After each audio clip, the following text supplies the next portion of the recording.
Tonight, a mysterious new scam involving FedEx packages stuffed with fake checks. But here's kind of the odd thing. There are no instructions from the scammers on what to do with those checks.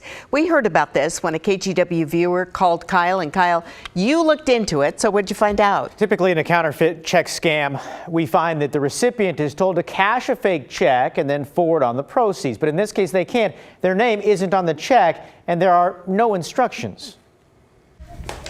The first FedEx package arrived at Dorothy DeWitt's home almost a month ago, and inside, the Portland woman found a check for thousands of dollars along with a prepaid FedEx label.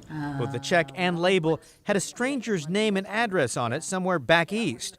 Beyond that, there were no instructions. The first one I figured, yeah, it was a fluke, and then when I saw the name on the check was from a construction company in Bend, I looked it up on the internet, and I thought, well, I'm going to call them and find out, because I was just going to send it back.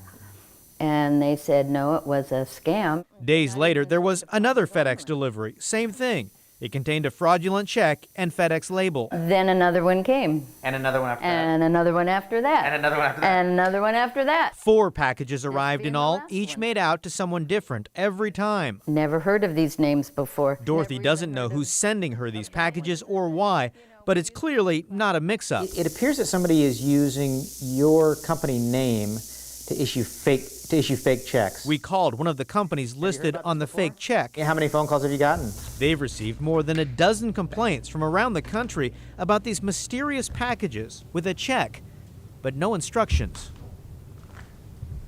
At this point, the Federal Trade Commission isn't sure how the scheme works. It may be that the scammer is trying to use an unwitting middleman to forward fraudulent checks. They're looking into it. It's a weird scam. It is. Odd. Thank It is you, All right, Kyle. keep us posted, Kyle.